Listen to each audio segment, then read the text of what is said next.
Bonjour à tous, le but de cette petite vidéo est de vous montrer quelques exemples d'exploitation du Moodle, en tout cas ce que l'on pourrait faire avec, notamment dans le cadre de la mise en place de la réforme du collège, à savoir avec le travail des épis, c'est-à-dire un travail pluridisciplinaire, toujours dans le respect de la pédagogie différenciée, et bien sûr l'enseignement spiralaire qui va être de mise justement dans ces prochains programmes. Alors Moodle, ce que tout le monde en sait en tout cas, c'est que c'est une interface web qui va se mettre entre l'élève et l'enseignant dans l'aspect de la communication et dans l'aspect de la pédagogie. C'est-à-dire que l'enseignant peut mettre à disposition des élèves des documents, qu'ils soient donc textes de tout genre, ou bien des documents un petit peu plus actifs, interactifs, multimédia, fichiers vidéo, audio, le but étant que l'élève puisse les récupérer à tout moment depuis chez lui ou depuis son terminal mobile. L'inverse est vrai aussi, puisque dans Moodle, il existe une activité qui s'appelle la remise de devoirs, qui est paramétrable dans le temps, c'est-à-dire que nous pouvons dire par exemple, vous avez une semaine pour me remettre tel devoir, tel travail,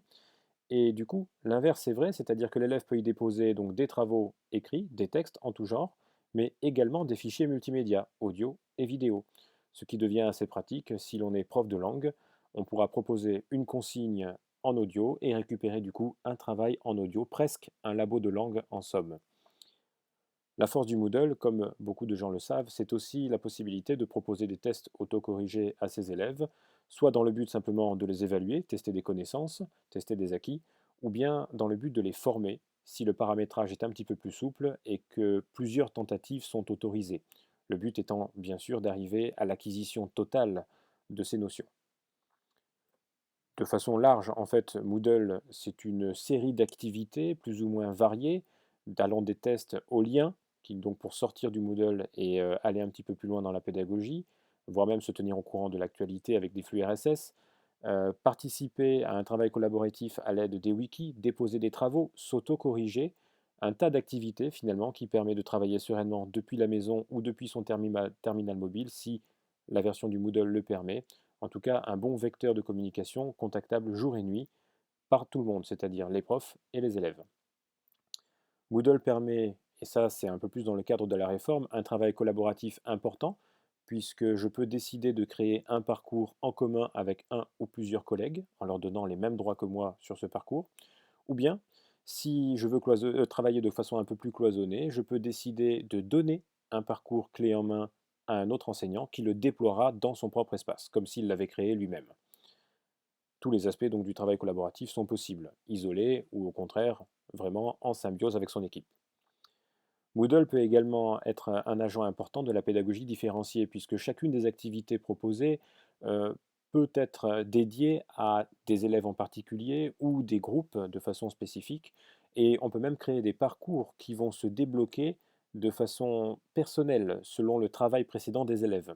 Imaginez qu'un test ait été réussi, du coup une section pour aller plus loin se débloque, ou bien un test est échoué, une section de remédiation pourrait alors s'ouvrir et être proposée à l'élève. Le but étant bien sûr que chacun des parcours soit différent pour chacun des élèves. Enfin, l'usage de Moodle peut être extrêmement important dans l'enseignement spiralaire, puisque d'une année sur l'autre, il est facilement possible de récupérer le travail et de le redéployer. Exemple, un enseignant déploie un cours à destination de ses élèves qui comprend des documents, des liens, des activités, et puis, l'année suivante, ce même enseignant ou bien le collègue à qui il pourrait avoir donné son travail, ou bien l'avoir fait finalement en collaboration, pourra redéployer ce même parcours en y ajoutant les nouvelles notions. Et ainsi de suite, vous l'avez compris, repartir sur une année 3 avec les notions des 2 années précédentes en y intégrant les dernières.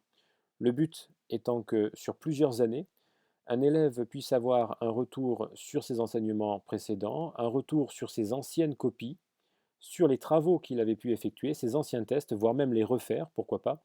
et du coup annihiler totalement la réponse que l'on a tous entendue au moins une fois, à savoir non, non, je n'ai pas du tout fait ça l'année dernière ou il y a 2 ans, non, non, c'est une chose que j'ai pas vue. Là, c'est terminé puisque tout lui est accessible, une sorte de prérequis mais en plus poussé, on va dire.